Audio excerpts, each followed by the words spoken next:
Hello, I welcome you all once again to my channel Explore Education. I am Dr. Rashmi Singh, Assistant Professor, Department of Education, SS Khanna Girls Jewelry College, University of Allahabad. And this time I am going to discuss with you a topic which is important for everyone, that is how to prepare research proposal for social sciences. कई बार हमारे curriculum का हिस्सा होता है, हमें as an assignment एक proposal submit करना होता है. कई बार हम एक्चुअली किसी फंडिंग एजेंसी को रिसर्च प्रपोजल सबमिट कर रहे होते हैं, या हम पीएचडी करने के लिए रिसर्च प्रपोजल सबमिट कर रहे होते हैं. तो उन सभी के लिए ये एक you can say common proforma और बातें जो ध्यान में रखनी है.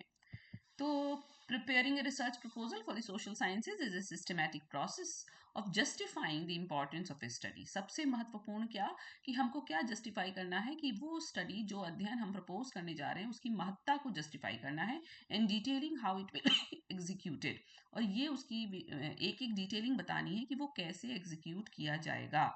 It serves as a sales pitch to convince supervisors or funding bodies of the project's merit and feasibility.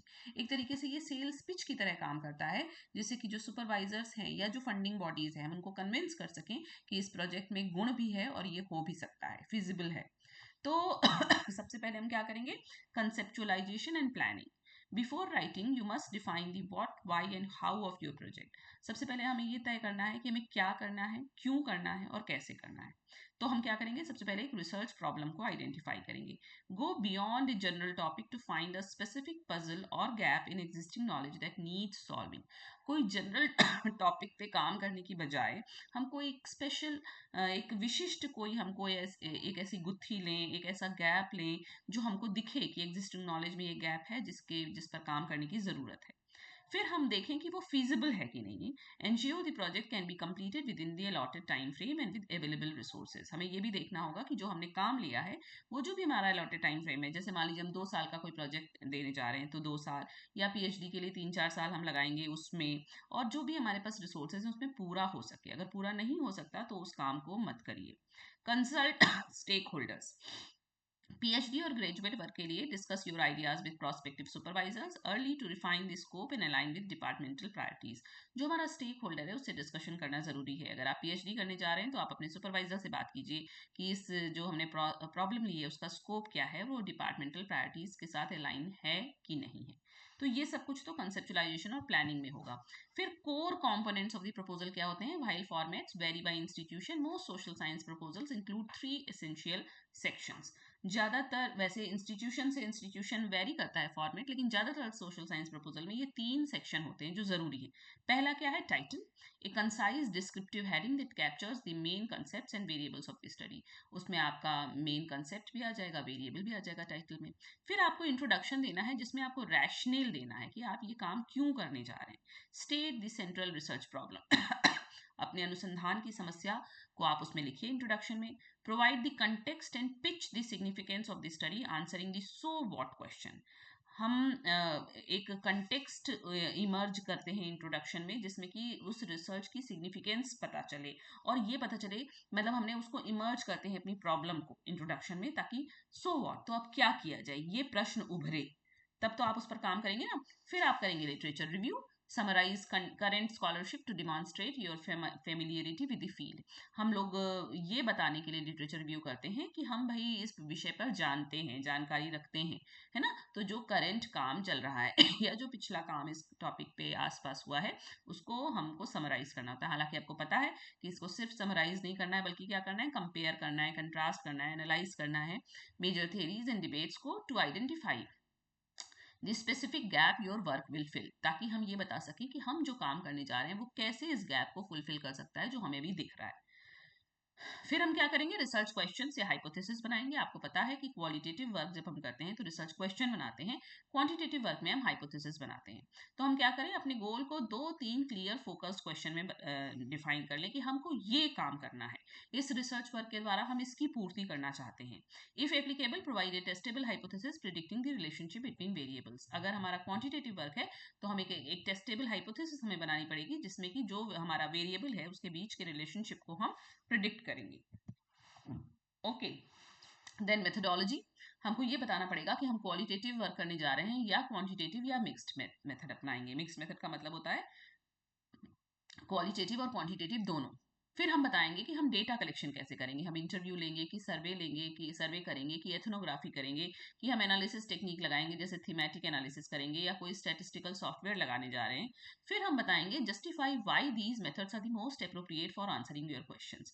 फिर हमको ये बताना होगा कि क्यों यही तरीके हमने अपनाए हैं ताकि ये हमारे जो क्वेश्चंस हैं उनका मोस्ट अप्रोप्रिएट आंसर इनसे मिल सकता है। फिर हमको इथिकल कंसिडरेशंस पे भी ध्यान देना होगा ताकि ये आजकल इन सब बातों पे बहुत ध्यान है, पहले इन पर कम ध्यान दिया जाता था कि कैसे हम अपने पार्टिसिपेंट को प्रोटेक्ट करेंगे, कैसे अगर हम उससे कोई इन्फॉर्मेशन ऐसी निकाले जा रहे हैं तो उसका कंसेंट लेंगे, कैसे हम एनोनिमिटी रखेंगे मतलब उसका नाम नहीं आने देंगे, सेंसिटिव डेटा अगर हम डील कर रहे हैं तो कैसे उसको मैनेज करेंगे। फिर हम एक टाइमलाइन और बजट बताएंगे कि एक रियलिस्टिक शेड्यूल विद माइलस्टोन्स कि हम 6 महीने में ये कर लेंगे फिर अगले 6 महीने में ये कर लेंगे, इस तरह से। आइटमाइज प्रोजेक्टेड कॉस्ट सिर्फ अप्लाइंग फॉर फंडिंग, अगर फंडिंग के लिए दे रहे हैं तो आपको ये इसका कॉस्ट भी बताना होगा। फिर हम आएंगे राइटिंग और रिफाइनिंग पे, कैसे लिखा जाए, tone and style, use formal academic language but avoid excessive jargon so that non experts can understand the problem. हमको सीधी सपाट स्पष्ट एकेडमिक लैंग्वेज का प्रयोग करना है, कोई विशेष हमको उसमें जारगॉन मतलब होता है कि अतिशयोक्ति अलंकार और इस तरीके का हमको शब्द नहीं प्रयोग करने ताकि वो जो एक्सपर्ट ना हो वो भी समझ सके हमारी समस्या को, है ना। फिर हम उसको कंसाइज रखेंगे, जैसे वर्ड काउंट होता है कि 1,000 से 2,500 शब्द ही रखिए आप पीएचडी एप्लीकेशन के लिए। फिर आपको रेफरेंसिंग भी देखनी होगी, कौन सा स्टैंडर्ड साइटेशन स्टाइल आप फॉलो करने जा रहे हैं, एपीए 7 स्टाइल कर रहे हैं कि शिकागो कर रहे हैं, कौन सा कर रहे हैं, जो भी कर रहे हैं पूरे में एक ही करिए। फिर आपको पीयर फीडबैक की भी जरूरत पड़ेगी कि हैव कलीग्स और mentors review your draft to ensure the argument is persuasive and coherent.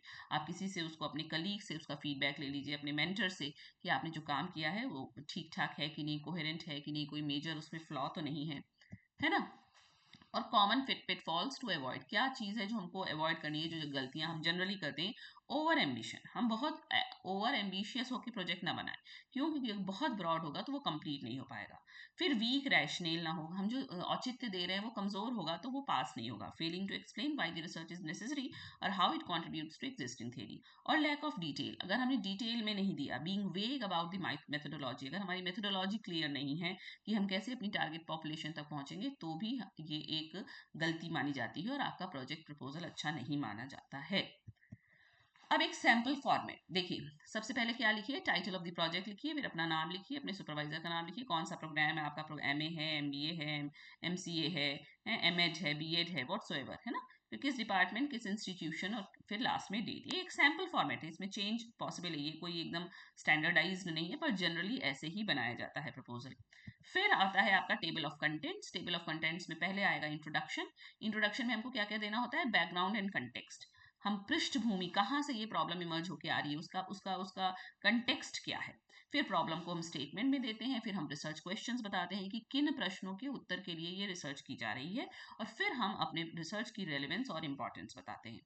फिर आता है लिटरेचर रिव्यू। लिटरेचर रिव्यू में आप की कंसेप्ट बताइए, थेरीज बताइए, जो बहुत महत्वपूर्ण काम आपके टॉपिक पर हुए हैं वो बताइए।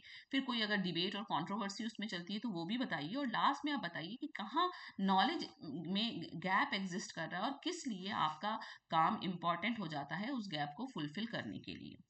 फिर उसके बाद रिसर्च डिजाइन और मेथड बताइए, अपने एम्स एंड ऑब्जेक्टिव्स बताइए, कौन सा मेथड इस्तेमाल कर रहे हैं, किन सोर्सेज से करेंगे, प्रैक्टिकलिटी क्या है, क्या उसमें कोई बाधा आ सकती है, कोई पोटेंशियल ऑब्स्टिकल है तो वो भी बताइए। फिर आप आइए implications and contributions to knowledge. आप बताइए कि आपने जो काम किया वो कैसे ज्ञान के क्षेत्र में कॉन्ट्रीब्यूशन दे रहा है, कोई उसका प्रैक्टिकल इम्प्लीकेशन है वो बताइए, थियोरेटिकल इम्प्लीकेशन है तो वो भी बताइए। फिर आप रेफरेंस लिस्ट देंगे। रेफरेंस लिस्ट में रेफरेंसिंग आप करेंगे एपीए या 7 स्टाइल या शिकागो या जो भी चलता है आपके में, एमएलए। और फिर आप रिसर्च, अगर आपने किसी फंडिंग बॉडी को दे रहे हैं तो आप रिसर्च का शेड्यूल भी बताइए। रिसर्च फेज मतलब पहली फेज में आप कौन सा काम कर लेंगे, दूसरी फेज में कौन सा काम कर लेंगे, ऑब्जेक्टिव्स बताइए, और डेडलाइन की इस तारीख से पहले तक आप अपना काम समाप्त कर लेंगे। तो ये एक जनरल फॉर्मेट और जनरल बातें ध्यान रखने की कोई रिसर्च प्रपोजल सबमिट करने के लिए। Okay, so I think this video will be helpful for the PhD aspirants as well as MA or MEd students who have to submit a research proposal as their assignment.